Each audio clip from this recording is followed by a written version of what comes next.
Right, we just got here. It's about 11:15. I come here with no idea about the subject. I said to the Lord, okay, give me something to speak about. I'll be led to say about. And then God said, okay, look up. Light. So I said, okay. But because God said, okay, if those lights were off, could you see anything? Would it be good for you? Obviously the light leads you. And, you know, helps you. Yep, indeed. Okay. Let's speak about that. Because it's a point that I've mentioned many, many times about, you know, we're supposed to be the light of this world. I did one the other day talking about the fact that the influence seems to be the world influencing the church. You know, the left wing seems to be the heavy influence on the church, not the church influencing the radical sides of society. So, yeah, not good. That's the point, the light. If these lights were turned off, it would be complete darkness. It would be a massive struggle to see your way around here. Up there, they've got little bollards in the road. You'd be bumping into those. Curbs. You'd be tripping over those all the time. Little signs, you'd be falling over those, wouldn't you? Yeah, walls there, you'd be crashing into those. Buildings, you'd be walking straight into them as well. Because, look, can we see any moonlight tonight? Any bright moonlight? No. Not really, no. I wouldn't be able to tell you where the moon is. I've got no idea at all. But guarantee you one thing. Around here, you wouldn't see much. Put it this way. That area there, that's a pond. There's no light in the middle of that. Can you see anything there? At all? No. It's pitch black in the middle of that. You couldn't see a thing. If you were in it, you'd see a bit because of the lights here. But you wouldn't see much at all, would you? Turn these lights off, you certainly wouldn't see a thing in it. I mean, certainly if there was no car lights, so there were no lights anywhere. If suddenly all lights were sort of turned off, you'd be struggling a lot. Now, that's the world as it is right now. A lot of the world is in complete and utter darkness. That is true. Now, there are people that will tell you, no it isn't. The church is doing reasonably well. The church is doing pretty good. You know? There are areas of the world where the church is actually doing really well. Well, okay, maybe. Maybe that's true. Maybe there are areas of the world. Come on, we're supposed to be covering the whole blinking world. So stop with them. There are areas of the world. Couldn't care less. What about the rest of it? What about the rest of it? Okay, so maybe 5% of the world has a bit of light. A bit of light. Right, and that means that we should just, what, say that's okay for now?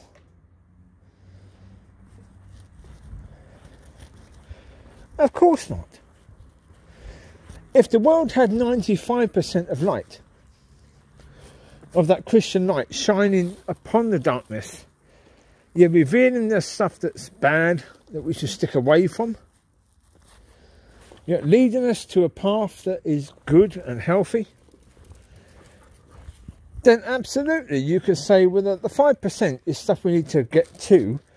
But at the moment, we shouldn't be beating ourselves up about, you know, that there's 5% that we haven't quite got to yet.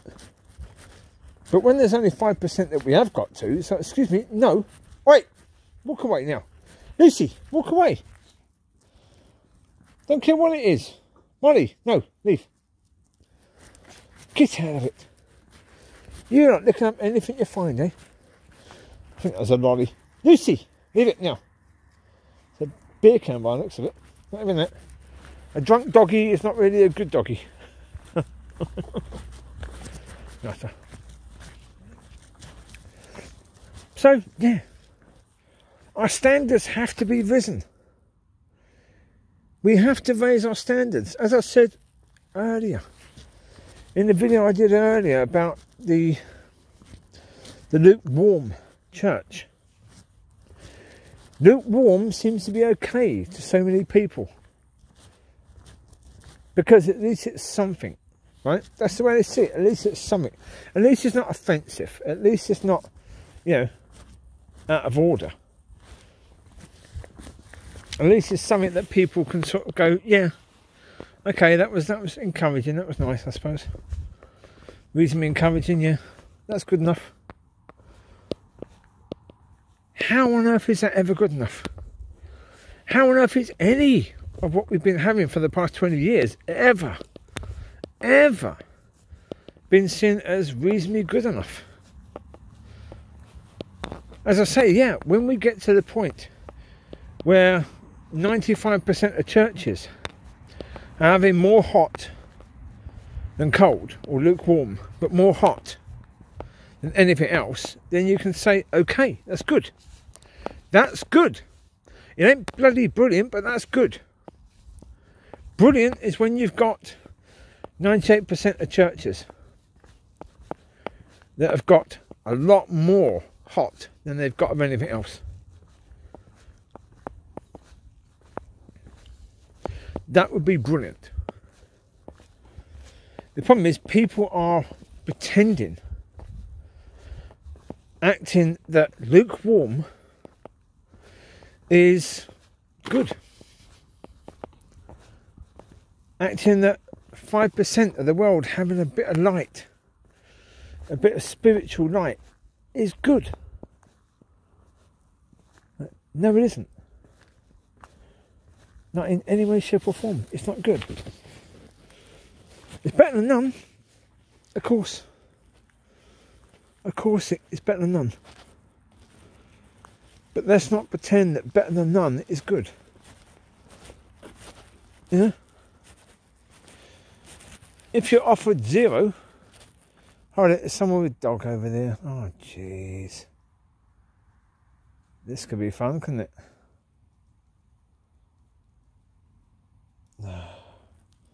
I would just go. I mean, if they're staying there, I don't know how long they're going to be there for. What am I supposed to do? Not a lot I can do, really, is there? So there you go. Yeah. Yeah, and to say...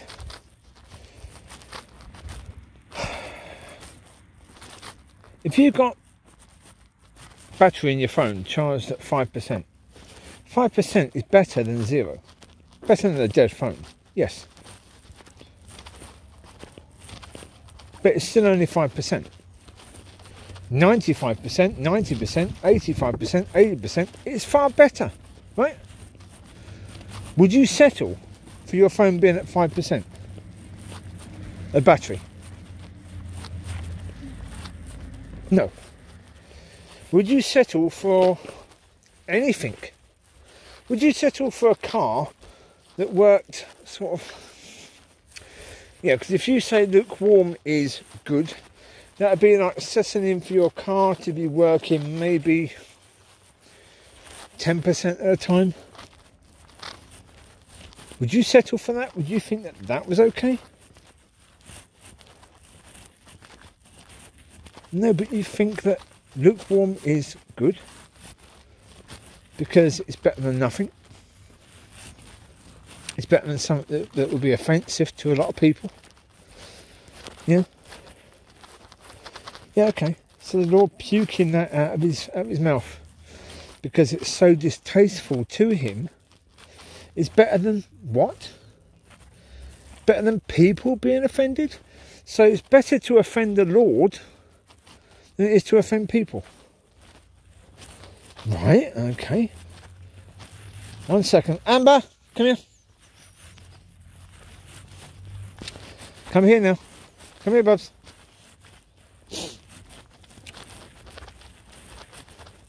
Come here, Amber. Stay with Dad. Come here now.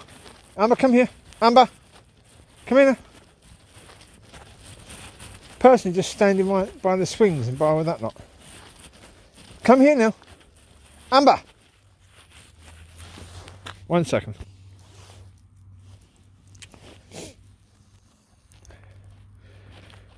Folks, you have got to look at your priorities. You really do. You've got to look at your priorities, because if offending the Lord is preferable over offending people, but then you've got to look at who you're serving. Because one thing's a certainty, you ain't serving God. If you think it's okay to offend the Lord, but it's not okay to offend people,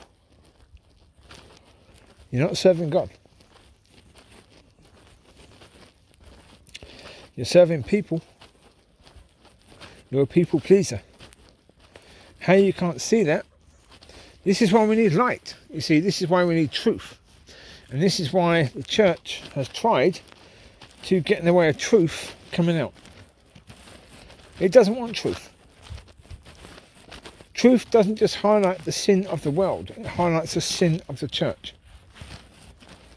And so the church doesn't want truth to come out. It doesn't want light to shine.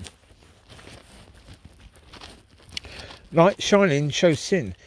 It doesn't only show the sin of those who aren't saved. It shows sin. All sin. And of course, those in the church know it. It's like in politics, right? Politicians intentionally have policies that are designed to dumb down the population. Right? It's intentional. They want to dumb down the population. The reason they want to dumb down the population is because when you have a population that is dumb, they don't try to hold you accountable. They have no interest in holding you accountable. Because they have no interest in holding anyone accountable. Because you start holding people accountable, what happens? You get held accountable. Right? That's what happens. If you start trying to hold others accountable, you get held accountable. Riley, come. Now. That's a good boy. Come, Riley. He's out there trying to eat food. I'm trying to go a bit slower because there's a person with dog who was standing looking at us for most of the time with his dog rather than actually walking off. So God knows where that person's going. I have no idea. So we'll figure it out when we get there. When we get over this ridge, we'll see whether the person's there and where the person is. So that's cool. Now, as I say, the church knows that exactly the same as the politicians do. You encourage people to be thinkers. A thinker is similar to a light bringer, because a thinker is going to challenge the accepted understanding. That's what a thinker does. A thinker challenges the acceptable understanding. A thinker says, no, that's wrong. Amber, come here. No. Amber. Oh, that dog's just there. Yeah, he's chasing the same path that we're going to go on. Okay, let's hold these up here for a sec. Looks like the puddles have sort of gone away a bit more. Yeah, that's good. Now he's standing on the path again.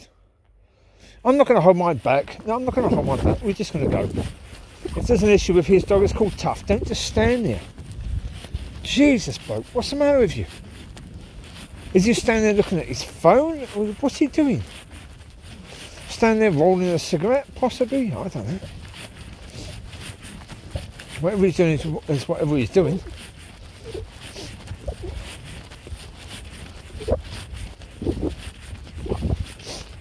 I've no idea, but so people like this, they expect you to wait. Like, sorry, no. Don't expect me to do anything. Yeah, most of the time I do wait. But, you know, that's me trying to be nice. Trying to be kind and that sort of stuff. But come on. You shouldn't be demanding that. Shouldn't be walking slower. So go on, get on with it, walk. He's over there with his dog, spending most of the time looking at us, rather than getting on his way. I'm going to keep this here for a sec.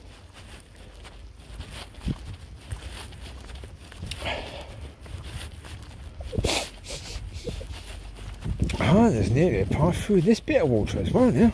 There you go. That's better. It's very muddy down here though. That's what I'm saying about, look at the council, right? They've not come, they've not swept this area at all. There's all these old dead leaves that are now mulch that's going to go into the drains and cause a problem and cause all this area to not drain away when we get the next lot of heavy rain.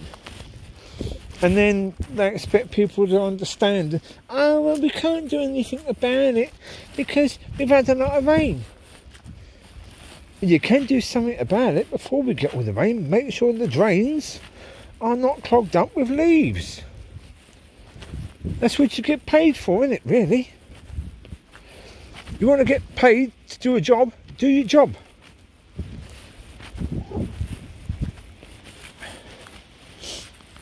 It's quite insane, really. People want to get paid to do a job, but they don't want to do the job they get paid for. Well then, excuse me, don't get paid. Simple, really. You don't get paid. If you don't want to do your job, don't get paid.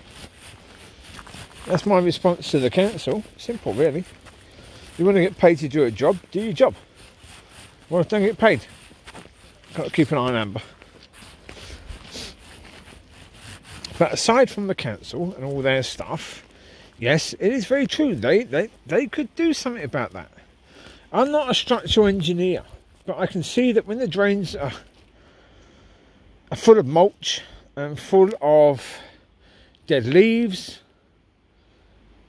then when you get a load of rainfall, what's going to happen? The drains are full of stuff already, aren't they? So where's the water going to go? It's not going to go through there, is it, eh? Go on, Luce, get your bop. There you go.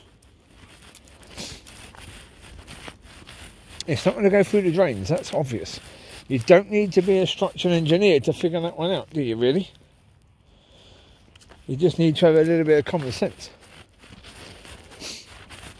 I've got a little bit of common sense, not a lot. Not a lot. Oh, the football manager, ex-football manager Gerald Houllier died today as well. No idea what of. I mean, he had a heart attack. He had heart problems. He had a heart operation in 2011, so he survived 9 years after that. So that's pretty good. He got an extra 9 years. He was 73, but 73 is not old, really. Although, as I've said before, 73 is old for someone who is 73 now. The reason is that when they were in their teens, early teens and late teens, anyone over 50 was counted as ancient by them. And so they grew up believing that when they got over 50, they were basically waiting to die. Now, slightly different. Now it's a case where people are eating healthier, exercising more. So there's a belief with people that are younger that they can live till way over 100. So, but yeah, and certainly Gerald Houllier, he had a good life. He had a lot of fun. He worked in some good clubs, coaching some good football players. So yeah, he had some successes. He had failures, but he had successes as well. So, his last job in management was at Aston Villa, I do believe. He didn't fulfil his contract there because of that ill health, the heart problems he had. But yeah, sorry, my finger's getting away on that nasty thing again.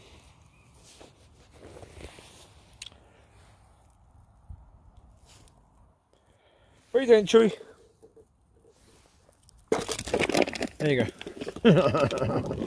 Chewie is funny.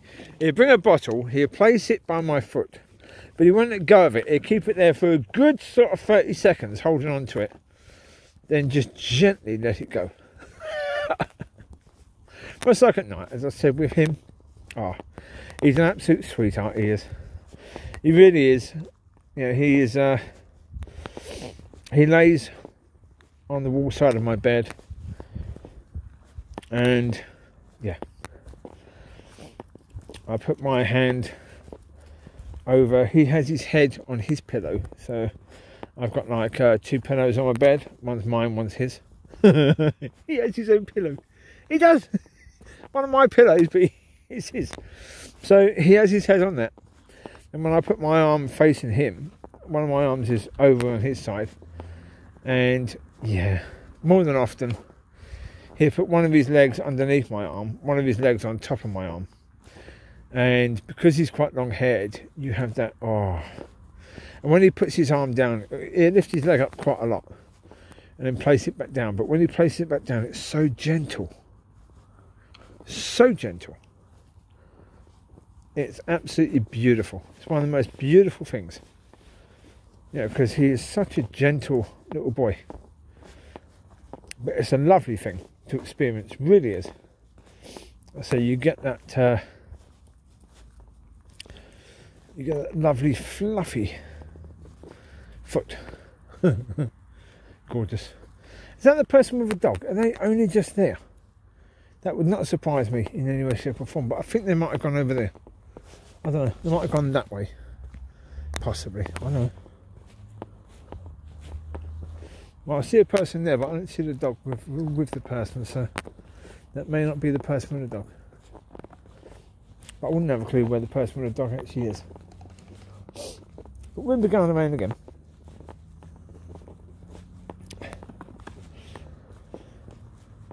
Folks, look, I mean, in the end, a lot of people think I'm quite harsh on the church. Look, I'm quite harsh on the church compared to most people that are bending over backwards, trying desperately not to say anything that could be considered to be harsh. Compared to them, I'm quite harsh, yes. Because I'm not bending over backwards, trying not to say anything harsh. If I get a feeling within my spirit that God is not impressed with the church and that God is thinking a certain thing, I'm going to say that as I'm led.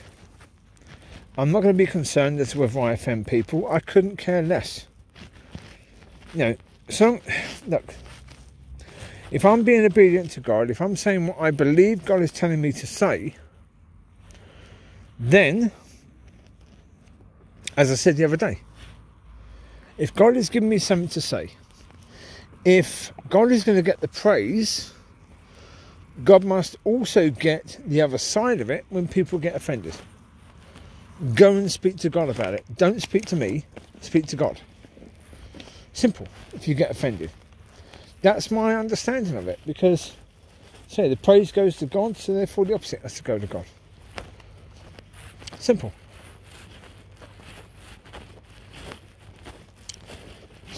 All I know is that the church, as it is in need of some serious attention and sorting out, to say the least, right? Now, most people would probably accept that, at least to a certain degree.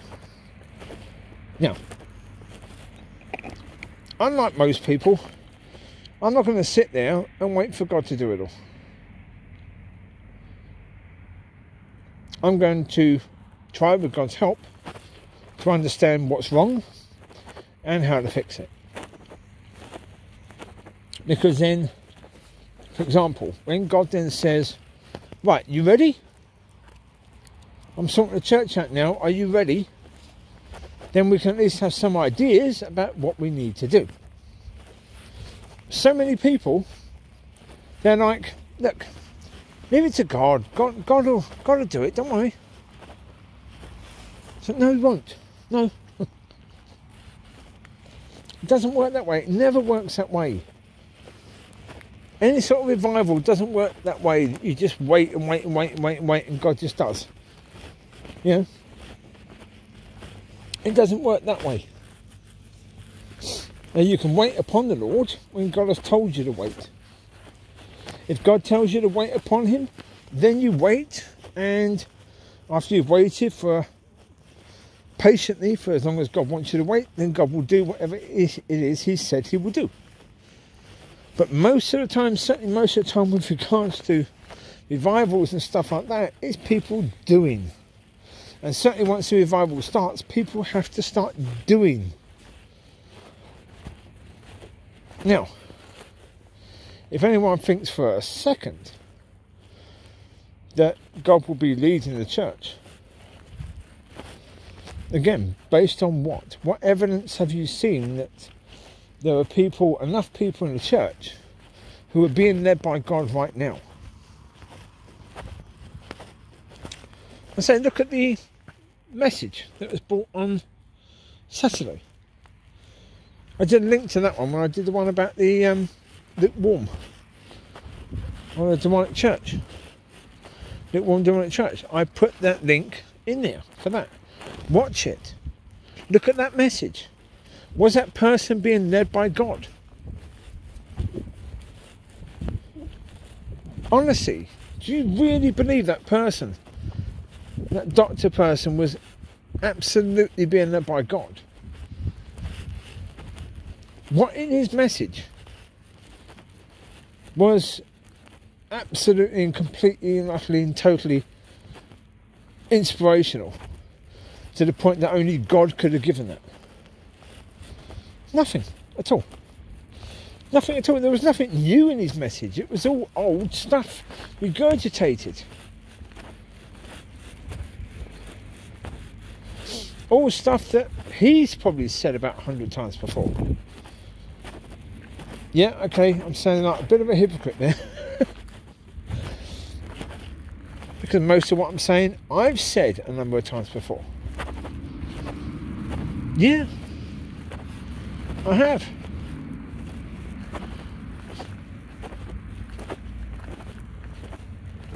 And that's true. So yeah, hypocritical, just a tad. Yeah. Yeah. But the thing of it is, I don't prepare messages. I don't work for a week on a message, making sure it's absolutely spot on and it's, yeah, it flows beautifully. Don't care. I go home like this one. I will listen to it when I get home. If there are bits in it that I can clearly see are not of God, I take them out.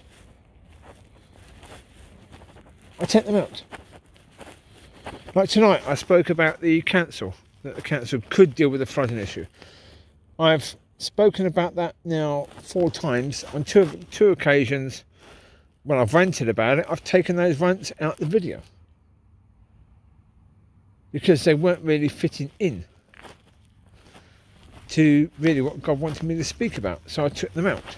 That was just me having a go at the council, which I did again tonight. But I leave it in because the context of what I was saying fits with everything else I've been saying tonight. So that fits.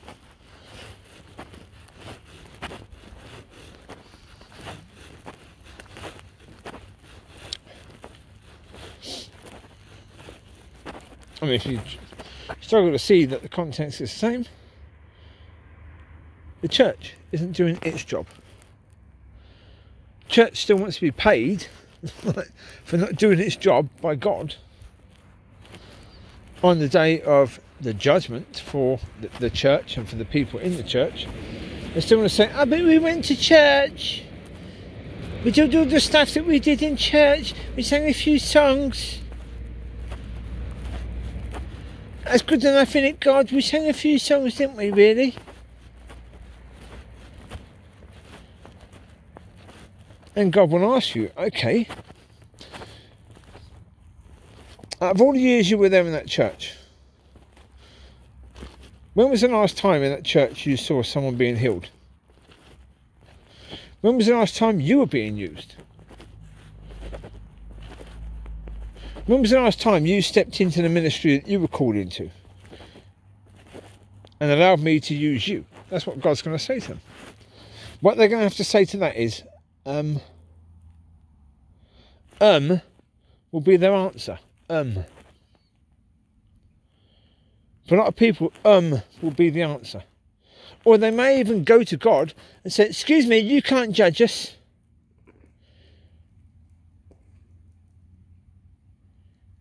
No, God, you shouldn't be trying to judge us. No, you shouldn't be doing that. No.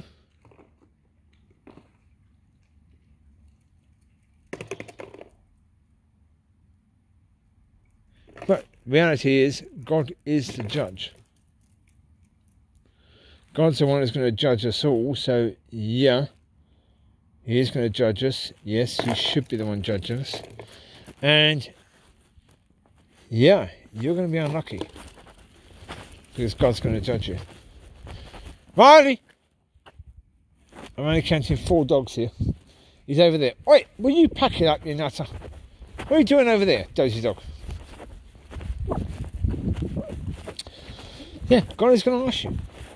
Yeah, you go to heaven, you say, oh no, Lord, the church was actually doing really well. And the Lord says, really? So how many times on Sunday were there people queuing around the block to get into a church?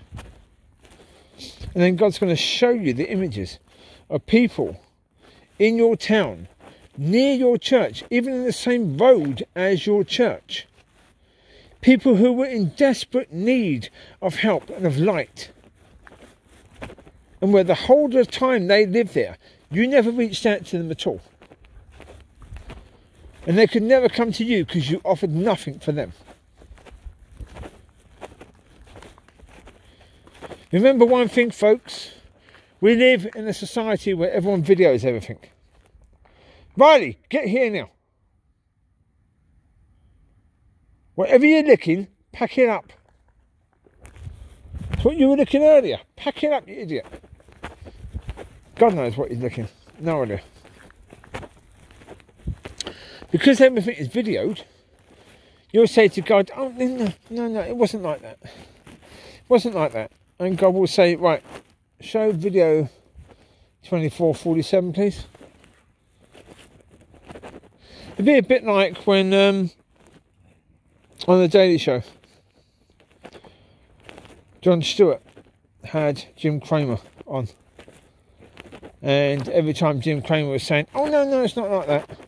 Jon Stewart would say, show link 37.2. And Cramer was going, oh, no, not link 37.2. Because he knew he was going to be destroyed by it. He was going to be destroyed by the things that he himself had said. That he was now lying about, saying he's never said those sort of things. He's never misled the people. And of course, Jon Stewart showed the video where he was doing exactly what he was now denying he had ever done. You think if Jon Stewart can do that, you think that God can't? You think that God can't bring up the evidence to show you that? Of course he will. Of course he will. The problem is, and I've said this before as well, we live in a society where the church is not under persecution.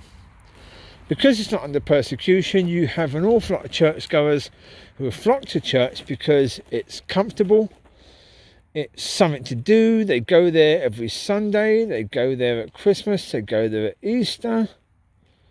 They might go there twice on a Sunday. They have friends who go there that help them out occasionally. They might go there midweek as well. It gives them something to do. And as old people, they want something to do. So it's better than most community centres that may open for a few hours once or twice a week. But a community centre is what it is to most of the people in it. And of course, we can't offend these old people. Why not? Maybe offending them is the thing that's going to help them to realise, oh, blinking Nora, this is a church. We're supposed to be meeting God here, aren't we? That's the whole idea of this. We're supposed to be coming here to meet with God. Oh, and we're the ones who need it. We're closer to death than most of these people. Probably. So, you know, if offending them is going to get them right with God, offend them. Go for it. Certainly a case of ignoring what's happening, pretending that what is happening is good or is okay, is not going to help them to get right with God, is it really? They probably think they're already right with God, don't they? Because they've been enabled to think that, haven't they, really? By who? By you. By you. Because while they're doing what they're doing, you're smiling and acting as if that's okay. Acting as if that's good. And the person coming to bring the message hasn't spoken about anything like that. As Christians, you've got to do something. As Christians, you've got to bear fruit. Jesus Christ, no. You can't say anything like that. Someone could get offended. Well, I'll tell you what now.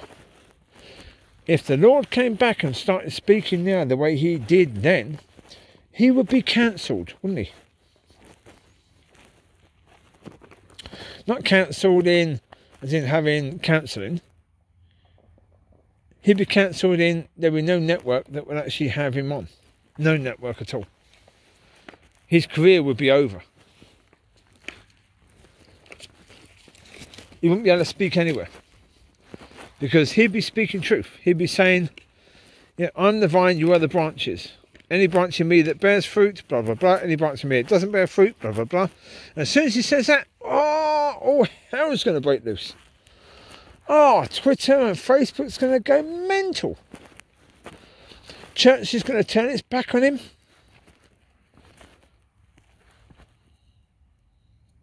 Oh, sorry, you've already done that, haven't you? Yeah, you've already done that. So, no worries there. You can't turn your back on someone twice, can you? Yeah, you are supposed to turn... Well, no, sorry, excuse me, 1 second, I'll correct that. When we sin, we turn our back on the Lord. Problem is, as a church, you've done that anyway. You've never turned back, have you? Because your biggest sin is what you've done with his church. And because you're not interested in actually getting that right or doing anything about it, you've not turned back to God, have you? You've still got your back turned.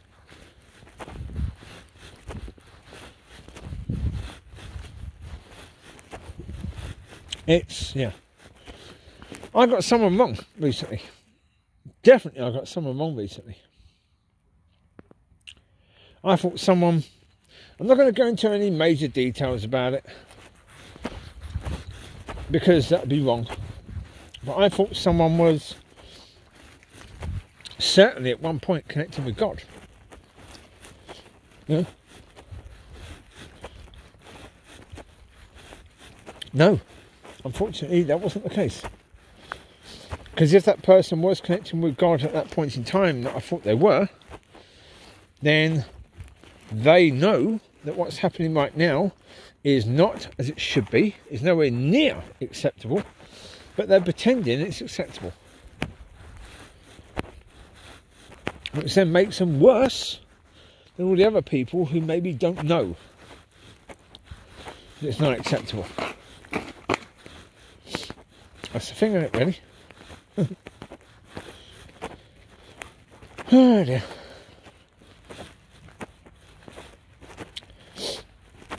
Yeah, so I think I got the person wrong, which is good.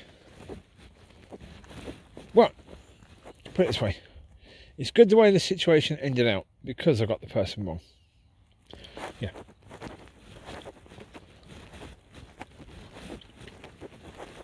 Yeah. Yeah, that's what I'm going to say. If I say more than that, no, that's not right. I'm not going to say more than that. I could do, but I'm not going to. That would be wrong for me to do so. Yeah. Oh yeah. I went to the gym today. That was interesting because I did a workout at home yesterday. I brought the bench down off the kennel and did some decline bench. That was interesting. Certainly this morning, very interesting. Because of course, because it's decline, you have to get yourself up, and that makes your stomach work a bit. So of course, first thing this morning, got up. Oh, stomach! I've worked that. Okay, good idea. I'm going to use that to work the stomach again. I'm going to get the stomach a bit better, so I can use that to do that. Because of course, when you're holding equivalent of 60k weight on your chest and you sit up from a decline position, that means your stomach is having to basically lift your top half plus 60k up, which is heavy for your stomach, really. Especially if you don't normally do that. That makes a difference. Anyway, so I did that. Then went down to the gym today, tried to do heavy chest. Now my max on flat bench with the long bar is 110k. Today, I'd already decided yesterday that the idea would be do a couple of weeks with 90, and then a couple of weeks with 100, and then focus on doing 110 and build up the reps with 110. Because if I can do that, if I can build up reps with 110, and maybe even move on to 120k,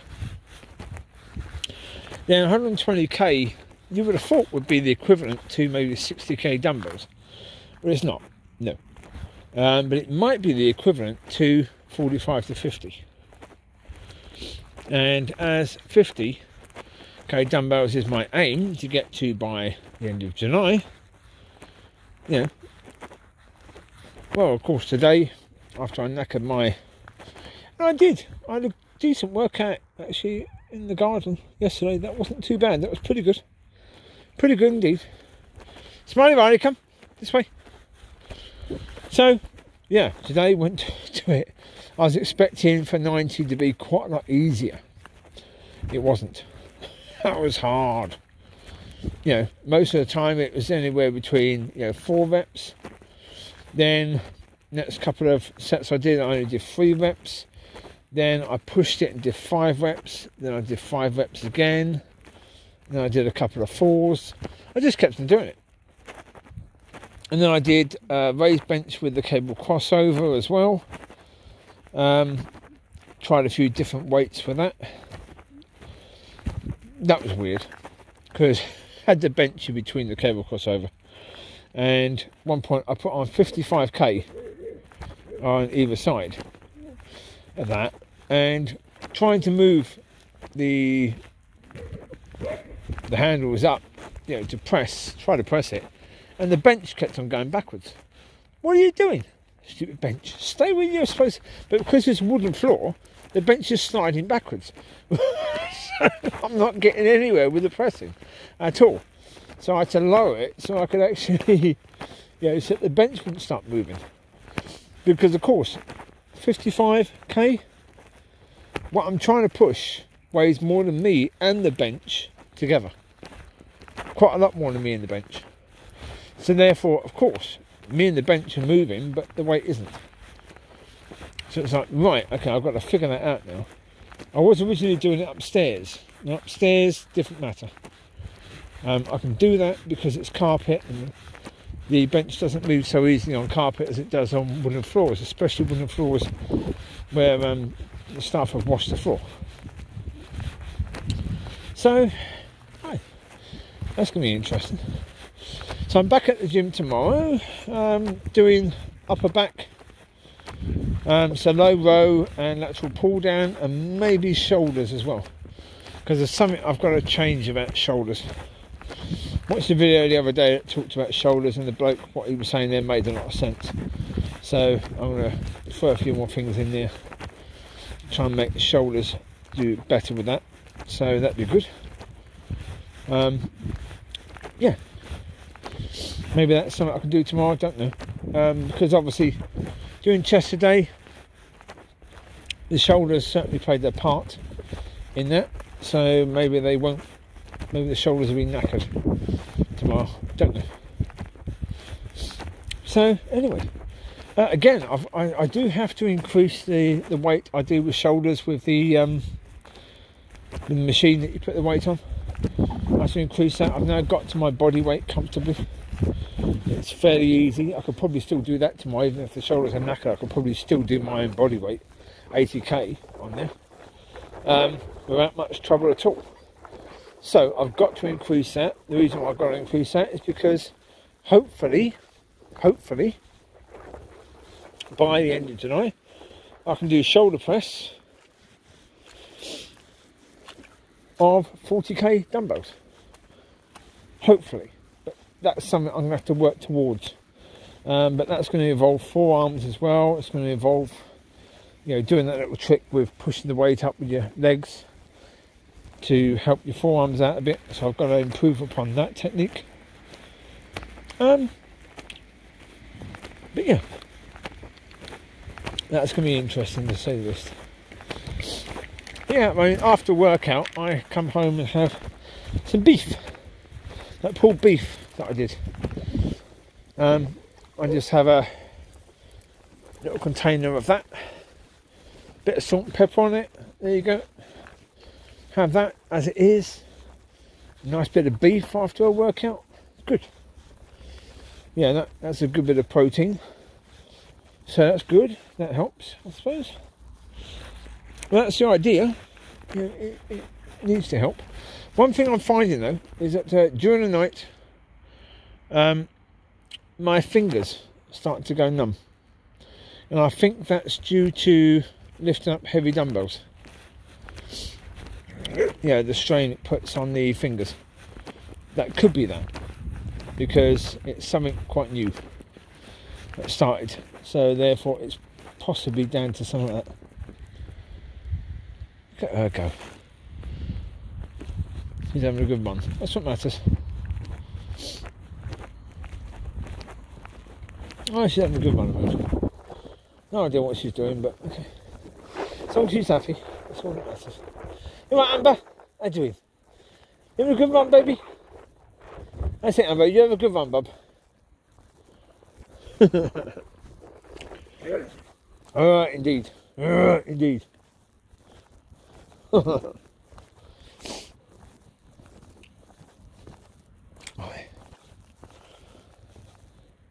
Oh dear, folks. Look, in the end,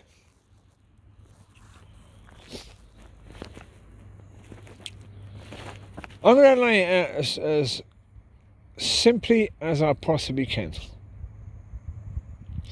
When you went forward in a meeting, you put yourself in a position where if you don't go to heaven, your hell is going to be far worse for you, because the devil is going to remind you every single day as part of your torment that you were that close, that you had heaven in your hand and you threw it away.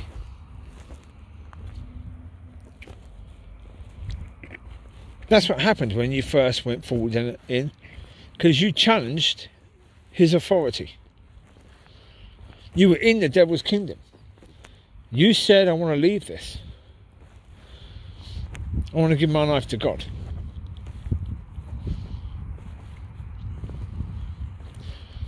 Don't think for a second that I love trying to have a go at Christians. No, not in any way, shape or form. I know, without a shadow of a doubt, that there are a lot of people that are in church who, as they are, they're destined for hell. I know that their hell is going to be truly horrendous, because they were in church and they didn't make it to God. But they were in church. All they had to do was repent. All they had to do was get right with God. All they had to do was allow God to do whatever work in them that God wanted to do in them, so that he could use them to bring people to him. Not too big a thing, right? With understanding, not really. So the problem is, in a church that doesn't seem to care less about those people, yeah, I find that quite offensive. I find it quite offensive that, the seeming desire to not want to offend people is basically a desire to say to people, we don't care if you go to hell. The person who spoke on Saturday, did he come across, when he was speaking, did he come across as if he was desperate to bring people to God, to bring people away from the path they're on that's leading them to hell? No. To me, he came across as a Church of England vicar, someone who's been trained and has perfected that art of presenting a message that's okay. It's okay. Never going to set anyone on fire, but it's okay. Now, to me, that is offensive. I'm sorry. I find that sort of message and that sort of stuff where people are saying that that's okay, I find that to be offensive. That's the reality. I find that to be highly offensive.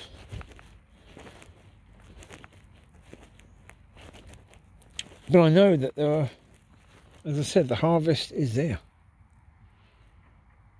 Ripe. Right now.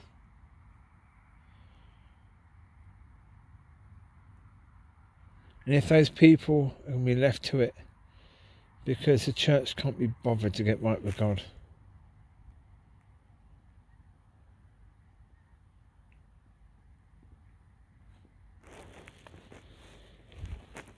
that is just unthinkable, isn't it, really? But, to be completely honest, a lot of people have been left to it and have died and have possibly gone to hell because of a church that couldn't be bothered over the past 20, 30 years. So is it possible that the church could do nothing? That its harvest could go to waste? Yeah. It is very possible.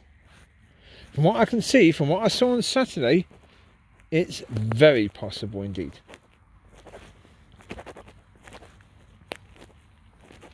I say, we need to hear from God.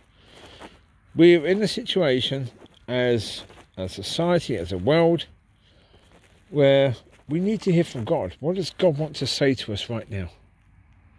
There are a lot of people worried about the vaccine. There are a lot of people worried about COVID, and a lot of people worried about their jobs and society as it is. Certainly in the UK, you've got Brexit. You've got COVID, you've got Brexit happening very, very soon. There are a lot of people worried. Did you hear anything in that message on Saturday that would alleviate people's worries? Because again, I say again, the Bible doesn't tell us to do anything on the day that the Lord was born. The Bible doesn't even tell us the day that the Lord was born. Why? Because we're not supposed to bother with it. There are much, much, much more important things that we're supposed to be doing. And yet every single year, these absolute morons that are in charge give more time to something that we're not told in the Bible to give time to. But because it's accepted within society that the birth of Christ was on the 25th of December, in winter, that the church should give time to this. God never told us to do that. God never told us that that was when the Lord was born, the 25th of December. Whether it's a pagan festival, whether it came about through the Catholic Church trying to force pagans to be Catholics, doesn't really matter, does it, particularly? What matters is God hasn't told people to do this. The Bible doesn't tell people to do this.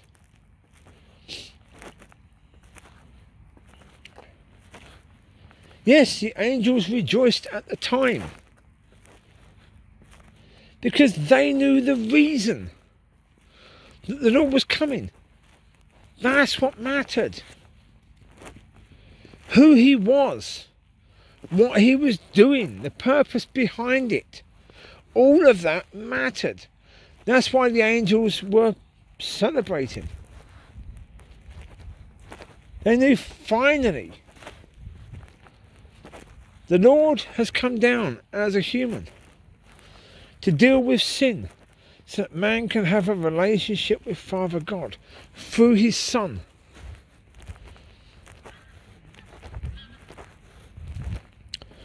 So why are we not getting messages on how to improve our relationship with God? Why wasn't the message on Saturday about that? Because that was one of the main purposes of the Lord coming. So that we could have a relationship with Father God. And yet there was nothing in that about improving our relationships with God.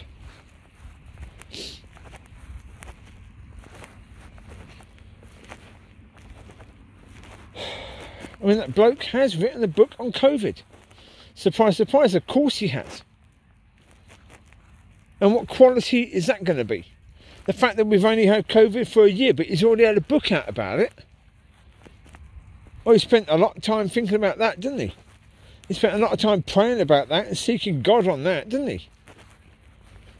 He spent a lot of time making sure his facts were right, didn't he? Nope. Books often take years to write. His got written in months, isn't it? His book on COVID. It must have been because COVID, we've only had it a short time. We haven't really known much about it until about 8 months ago. The first 4 months we knew nothing. Nothing at all. We knew absolutely nothing about it. Because the governments were just guessing. The experts didn't know very much. What, did he? Of course not. I've not read his book on COVID. But I guarantee you one thing, if his book has got details about COVID that we now know to be true, then his book was written very, very recently. And very, very quickly. Because it's most likely he wrote it quickly to make sure that it was written and accurate to the date that it was actually written, or to the date that it was thought up. So it might have taken him maybe a couple of days to write.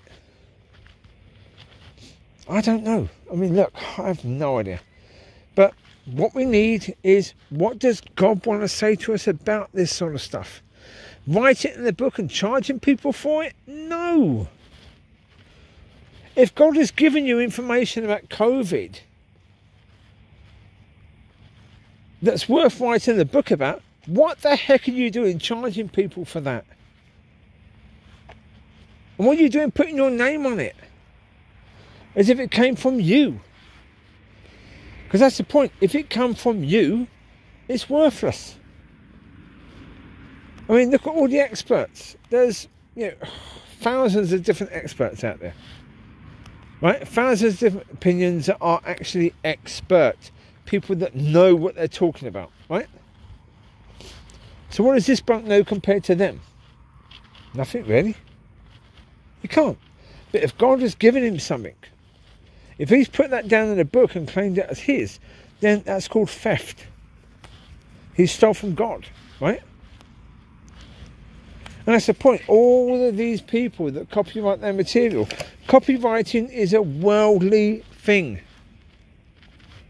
It's not a godly thing, it's a worldly thing. But, again, that's a big vehicle. Indeed, yes. If God has given you something, you can't copyright it. You can't say it's yours, because it's not yours. If God has given you something, it's his.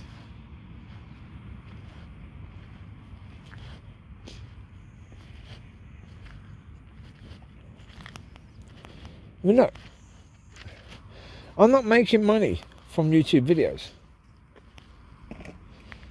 And if I was ever making money from YouTube videos, especially videos about spiritual subjects, certainly things that I think that God has given me a message about, that money belongs to God. It doesn't belong to me. Now, if I'm making videos about football and, you know, I make money on that, well, then that's my money. That comes from my head. But anything talking about, you know, kingdom matters, kingdom talk, if there's anything of any worth in that, that belongs to God. It comes from Him. It's His. It's His wisdom. It's His understanding. It's His ways, not mine. He gave me a tiny piece of understanding that I've now given to you. If that's the case, and that makes money, well then it's His. It's not mine. And that's the thing, isn't it? Yeah, you can't copyright that. It's not yours to copyright. Yeah, you see all these musicians, all these artists copyrighting the stuff that they claim God has given them, right? If God has given it to you, it's not yours, it's His. He didn't give it to you, He gave that to everyone. Come here, you. Let's do your collar. Come here, Bubba girl. Excuse me, why are you walking behind me, Mollie? Idiot! I'm trying to do your collar. You're walking behind me. I can't really do it then. There you go. Come here, you. Come on, Riley. Come here, Amber. We've been round twice, that'll do. Come on, Oosie. Come on, Oosie. Here come Oosie. Hello, Oos. Oosie, Oosie, Oosie, Oosie, Ooh. Hello, Oos. How you doing? Good walkies? Yeah? Who we got here? Get out of the way, Oosie. Come here, Amber. Do you as well, Bubba. How you doing, Amber? All good? Chewie, come here. Come here, Mr. Chew. Do yours as well, Bubba. How's Mr. Chew? Here's a good boy. Love you. Right, let's open the car, shall we? Get them into the car. Well, first of all, that opens the boot. Now, the car's still locked, but the boot's open. Go on, in you get. Chewie! That's a clever function. The car's not even open yet. If I try it in the doors, they won't open. That's just a function on here to just open. Don't know if you can see that, probably not. You've got 4 buttons here. You've got one, that one turns on the light. Let's turn on the light at the front. You stay there. See, light's now on at the front. There you go. Turn the light off. Turn it on again. There you go. Cool, isn't it? Cool feature. Your Mollie Collie wants to go in. Mollie needs daddy help, didn't you, Mollie? Need daddy help, Mollie Collie? Yeah, indeed. Okay. Right, you take care, folks. God bless. I'll speak to you soon. Bye-bye. And hopefully, something I've said will be of some use to somebody. Right. Okay. Take care. Bye-bye.